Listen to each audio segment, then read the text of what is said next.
টবের মাটিগুলো নতুন করে আবার নিড়িয়ে দিয়ে একটু সার প্রয়োগ করছি। এটার জন্য কেন করছি, এই হাড়ের গুঁড়োটা কেন দিচ্ছি, আমার বাগানে কিছু গোলাপ গাছ আছে, সেই গোলাপ গাছদের একটু খাবার দিব সেই জন্যে। হ্যালো মাই লাভলি ভিউয়ার্স, আসসালামু আলাইকুম। কাশিবের ছাদ বাগানের পক্ষ থেকে সবাইকে অভিনন্দন। আশা করি সবাই ভালো আছেন, আমারই মতো ফুল ফল এবং সবজির গাছ লাগাচ্ছেন। আমি এবার সবজির পাশাপাশি ২-৩টে গোলাপ গাছ ছাদ বাগানে রেখেছি।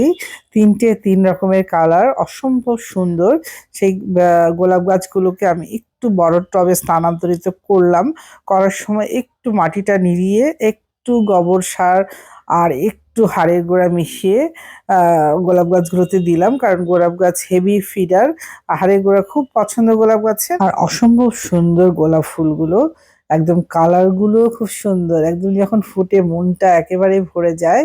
মানে সারাদিনের কর্মব্যস্ততায় বাগানে একটু বসে যদি গোলাপ গাছের সেই সৌন্দর্যটা একটু উপভোগ করি বা গোলাপ ফুলটার দিকে একটু তাকাই, প্রাণটা জুড়িয়ে যায়। মানে এত সুন্দর কালার, এত মনোমুগ্ধকর তাদের সৌন্দর্য। যারা গোলাপ ফুল পছন্দ করেন তারাই শুধু এই ফিলিংসটা বুঝতে পারবেন। এই একটু মাটির উপরিভাগেও আমি একটু হাড়ে গুঁড়া দিয়ে দিলাম, আর একটু গোবর সার মাটির সাথে মিক্স করে উপরে হাড়ের গুঁড়োগুলো ঢেকে দিলাম। কারণ এই গোলাপ ফুলটা আসলেই খুব হেভি ফিডার। আপনি হাড়ের গুঁড়ো, নিমখোল এরা খুবই পছন্দ করে, বিশেষ করে হাড়ের গুঁড়োটা আর গোবর সারটা। আপনি গোবর সারের পাশাপাশি ভার্মি কম্পোস্টও দিতে পারেন। এই যে আমার আরেকটা ফুলের গাছ দেখেন, এটা আমি সেভারাল টাইমস আমার ছাদ বাগানে ভিডিওতে আপনাদের সাথে শেয়ার করেছি। দেখেন কি সুন্দর কালার দুটো। এই জন্যই বলছিলাম যে ফুলের দিকে তাকালে মনটা আসলেই ভরে যায়, যে সারাদিনের ক্লান্তিটা দূর হয়ে যায়। আমি সেই গোলাপ গাছগুলোকে একটু খাবার দিয়ে একটু বড় টবে স্থানান্তরিত করে দিলাম। আমার বারান্দায় একটা গোলাপ গাছ ছিল, সেই গোলাপ গাছের গোড়াতে একটা মিষ্টি কুমড়া চারা হয়েছে। সেই চারাটা আমি আলাদা করে আবার নতুনভাবে রিপোর্টিং করব নতুন বড় একটা ড্রামে। এই তো এই ড্রামেই স্থানান্তরিত হবে সেই কুমড়োর চারাটা। এখন কুমড়োটার চারাটা একটু লতা বের হয়ে গেছে, এখন বাঁচবে কিনা জানি, তবুও আমি রিপোর্টিং করলাম। না করলেও উপায় ছিল না, কারণ চারাটা সরাতেই হতো। না সরালে গোলাপ গাছটা নষ্ট হয়ে যাবে, সেই জন্য কুমড়া গাছটা একটু আলতো হাতে সরিয়ে নিয়ে একটু আলাদা পাত্রে স্থানান্তরিত করে দিলাম। যদি হয় লাকি, আর না হলে আবার নতুন করে চারা লাগাবো। কিন্তু গোলাপ গাছটাকে তো একটু যত্ন করতে হবে, কারণ গোলাপ ফুল অসম্ভব সুন্দর হয় দেখতে, এবং মনটাও কিন্তু আনন্দে ভরে যায়। যারা গোলাপ ভালোবাসেন তারা অবশ্যই ভিডিওটা লাইক করবেন, সাবস্ক্রাইব করবেন, আমার পাশে থাকবেন, এবং নতুন বন্ধুরা যারা আছেন তারা বেশ পাশে থাকা বেল আইকনটিকে প্রেস করে দিবেন, যাতে নতুন কোনো নোটিফিকেশন আসার সাথে সাথে আপনাদের কাছে পৌঁছে যায়। এই তো আমার কুমড়ো চারাটা বসানো হয়ে গেল। এই লাউ গাছটার এক পাশটায় এই যে পাউডারি মিলডিউ বলে এটাকে, এক ধরনের ছত্রাক আক্রমণ হয়েছে, সেটা আপনাদেরকে আমি দেখাচ্ছি। এবং এই পাতাগুলো আমি এই মুহূর্তে কেটে দিব, কেটে দিয়ে একটা ঘরোয়া কীটনাশক আমি স্প্রে করব।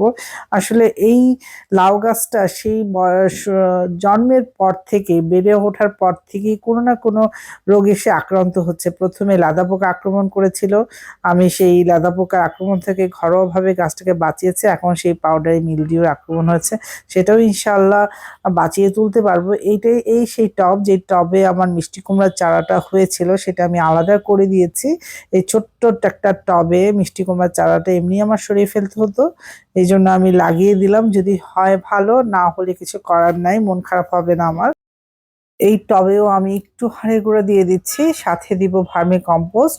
গোলাপ গাছের জন্য হাড়ের গুঁড়ো এবং ভার্মি কম্পোস্ট একটা উৎকৃষ্ট মানের খাবার, এবং গোলাপ গাছ খুবই খুবই পছন্দ করে হাড়ের গুঁড়ো আর ভার্মি কম্পোস্ট।